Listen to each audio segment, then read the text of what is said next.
Hey there, welcome to White Crow Roping episode 24. Today I'm going to make a short video about what a mindset lesson I learned this last weekend and how it was pretty congruent with something I heard on the Joe Rogan podcast. And I had an awesome weekend in playing in Whitney, Texas with Chris Perez and Jared Hale. Chris is a good friend. He's got a band named Whiskey Hill, so look him up. He's got songs on Spotify and iTunes, and Jared is an awesome singer and player. He's got some big time songwriting credits, and playing the fiddle with him was so fun because it was like we spoke the same language, if that makes any sense. But I think my practice paid off some. I was able to not make a fool of myself and have a good time. So, but before the first show, I guess I played Thursday, Friday, and Saturday. And Thursday night, I kind of realized that before I do anything like that, get on stage or enter a roping, and right before it's my number's up or whatever, I get this. In the past, I've gotten this fear that I won't remember how to do it, or I won't remember how to play the song, or I'll forget the key, or I won't remember how to swing my rope. And I realized what it was from, and when I remember I guess you'd call it a childhood trauma. But when I was a kid, I don't know, I was 14 maybe, and I was playing fiddle, and I had a mandolin, and I learned this Clancy Brothers song, this old kind of Irish folk band, and my family was going to I guess it was a folk music festival, and they had a little open mic on the stage. You could go and play a song, and I thought, man, I got this song, I'm going to go play it. And it had a lot of words, and I was not prepared for standing in front of a microphone, and the stage fright that came over me, and it kind of overwhelmed me. And man, I lost my composure. And there was I remember a real nice gentleman playing the guitar, and he was trying to help me out, and he knew the words, he was prompting me, but I just fell out halfway through and had to stop. And I remember being so blown away with the, not just embarrassment, but I felt crushed. And I guess last week, before I started playing, I realized that had kind of stuck to me for years, and maybe hindered things that I wanted to do or try to do. And in a way, it made me happy to realize that, because now I know. It's like when you name something, it becomes smaller to me. It's like, there's a monster out in the woods, you don't know what it is, but maybe it's just an old black bear that's scared of you. So now that I know, I can, prepare my mind for it, and know why I have that feeling, riding into the box, like, what am I doing? All the practice, and, I can practice so much for get a good solid week of practice and be solid, and then it all kind of goes away.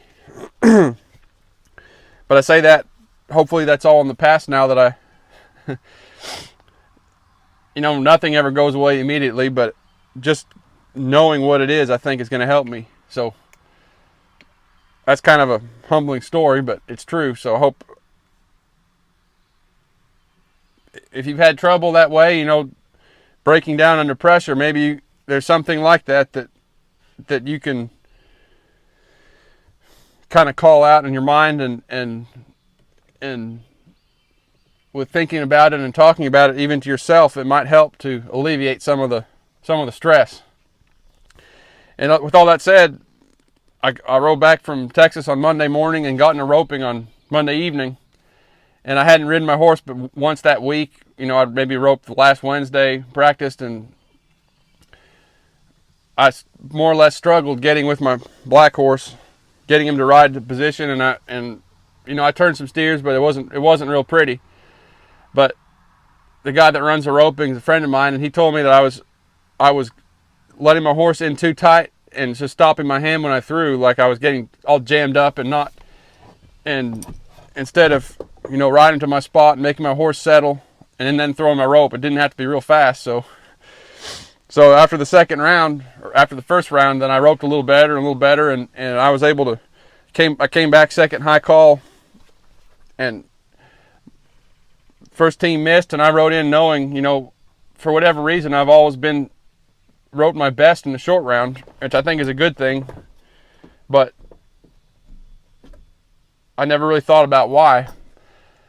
But I rode in there, and it was probably my best spin of the night. I turned my steer back, and we turned him to be 7.5, and my old heeler kind of threw a bad loop, didn't get all the way through, and so missed that opportunity. And I'm always the first one to question my handle when a heeler misses for me, and so I asked another guys, I think it was a 6 or 7 heeler, he said, no, that was a good spin, just some bad luck. But funny thing was, the next I had a call back, maybe that 7th or 8th, and I could still have been in the money, on a clean 8 or 9 second run. And I guess because the pressure was off me after having turned one, and I thought, well, I'll just try and be fast on this one. And that did not work out for me. I threw my rope before I was ready, and it really hit home the difference in my mindset. Riding in the first one, it was like, all right, Chris Jr., go rope this bastard. You can do it. And the second one, I was like, well, I can rope him, but I'm going to try and be a little faster this time. Like I changed my game plan, and I know at a higher level, once I get there, you can make a plan to be a little faster than.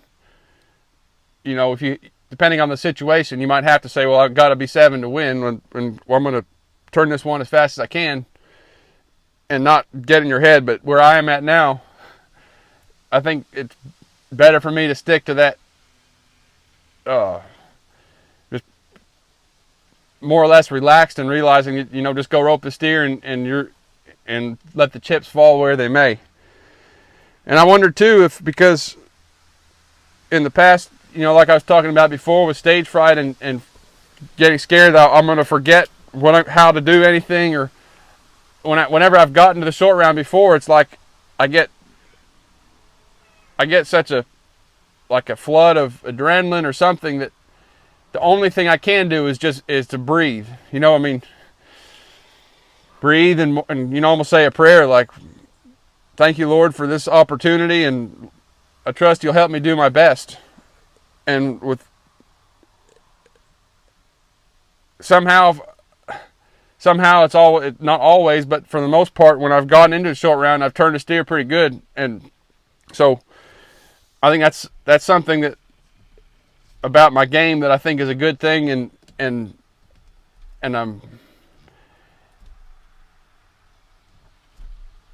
don't know how to say it exactly. I guess I'm curious why that is, and I think it is just because feeling that much pressure, my only option basically is to breathe and let it go, to not even think about anything. So with all that said, I was listening to Joe Rogan interviewing a world champion kickboxer named Joe Schilling, and then another guy that I don't remember his name. He's another professional fighter that had been in a motorcycle wreck. You can look it up if you want to hear it. Go to Joe Rogan's podcast on iTunes and scroll down a couple. But they were talking about guys that that train awesome like a monster in the gym, and then when the lights are on and the crowd is loud and the pressure's on, they fall apart. And they were saying more or less that that's just how someone is. And they were talking about Joe, because Joe Schilling said that he thrives under pressure. He has a harder time when he's supposed to win, and he has a harder time putting everything he's got into it and making it happen. Whereas when he's kind of an underdog and he's got the pressure on him, then that's when he kind of shines. And I feel like that's how I've been sometimes roping or playing music even, playing with guys that are a lot better than me. It's like I'll get if I can breathe through the initial stress, then that's when I get in the flow more so than any other time. But the way they said it may be true, you know, that some people, you know, will fold under pressure, and that's kind of how they are. That may be true, but I think that that's not a fixed, that's kind of a fixed mindset. You know, I believe, and I have to believe because I've had so much trouble in the past, that you can overcome that. You know, whether you're a fighter or a musician or whatever it is, I guess this series is about overcoming that, more or less. That's my whole thing, is partly because of my early experience trying to play music and getting so tight and so much stage fright, and then trying to conquer this game of roping that I didn't start till too late. I believe that if you set your mind to something, you can learn how to get through that and not be the one that collapses under pressure. And I know that partly from my own experience with trying to ride broncs. Before I really started trying to rope, I said, man, I spent a couple years trying to ride saddle broncs, and I wish I'd started younger, because by the time I did, I know I was 28, 29 years old, and you know, I could have done it. In fact, I stopped and sold my saddle when I was able to breathe through getting on a horse, saddling a horse, getting on it, and maintain my composure. And I realized, you know, what was involved and how much time it was going to take. And, you know, at the time I was married and had a lot of financial obligations, so I would have had to move to Missouri, you know, and got on horses every day, and it just wasn't practical. But at the same time, I learned a lot about myself and about tension and physiology and neurochemistry, because, man, I was the worst. You know, I was so tight. I think I have the distinction. I was over at a bronc riding clinic in Western Oklahoma, and Billy Etbauer told me that, he said, man, you might be the stiffest person I've ever seen. Which is not exactly a compliment, but it's good to know where you stand. So it was through that I started reading about, you know, about brain chemistry and what makes someone tense. And I mean, like, from the first time I got on a bull when I was 19, and I literally would black out. Like, it was all gone. A lot of guys say they're adrenaline junkies, but if you read the book, The Rise of Superman by Steven Kotler and I think Jamie Wheel, it's about flow and, you know, the neurochemistry of performance. You know, really, it's not the guys that do good. That adrenaline is something you have to get through in order to get to flow. And people kind of lump it all together. You know, they say, well, he's an adrenaline junkie because, you know, he's trying to jump out of airplanes and, you know, extreme sports, you know, surfing or skateboarding. But really, when that adrenaline hits you, it's like a threat.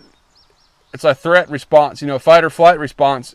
And there's really a fight or flight or freeze response. And I think I was, for whatever reason, since I wasn't under a lot of pressure situations as a kid, that I always kind of would fall into the freeze response. And that really kind of hinders you if you're trying to play a song on stage or whatever you're doing. And I started to learn about box breathing and, you know, counting or inhale half as long as you exhale, and how that stimulates your vagus nerve, and how, especially in that Rise of Superman book, when you get that hit of adrenaline, that's that kind of pressure on your chest and like burning, and everything starts to cloud up and like you don't know what to do. If you breathe through your nose slowly and breathe out, you know, breathe in a 6 count, hold a 6 count, and breathe out a 6 count. Or I've done it that way, and I've done it just breathe in 6 and breathe out 12. As long as your exhalation is longer than your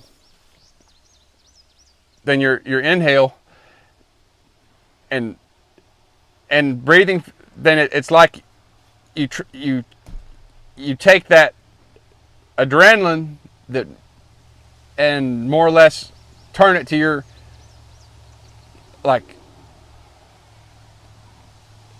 put it to your advantage, basically. Like you kind of transform it into, it turns into the chemicals that that allow you to get into flow. And I guess specifically they say by breathing in through your nose, something about your nasal passages create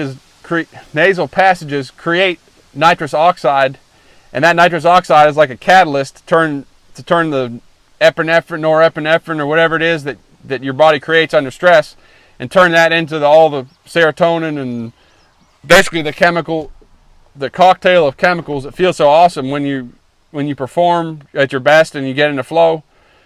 You kind of get on a high almost. And so going back to, like, you know, roping in the short round, every time when I've gotten there and felt that stress and that kind of that wave of, I don't know how to describe it. It's kind of like can be overwhelming, even for a little bit of money. You know, the money's not really what matters. It's more like it's like the situation can overcome you. But man, if you can basically stimulate your vagus nerve and by that breathing style and get your brain to flip over into like a state of flow, then it's my belief that basically it's not just my belief. That's when great things happen. That's when, you know, great plays are made in sports, and that's when people set world records on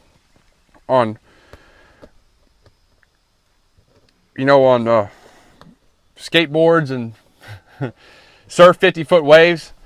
And maybe team roping is a little more mundane than all that, but playing music on stage, you know, I mean, look at the great musicians. To me, they're all in a state of flow. You know, whoever it is, that if they're a long-lasting performer and they play well on stage, you know, where they play a good live show, basically you can guarantee that their brain is firing at another level.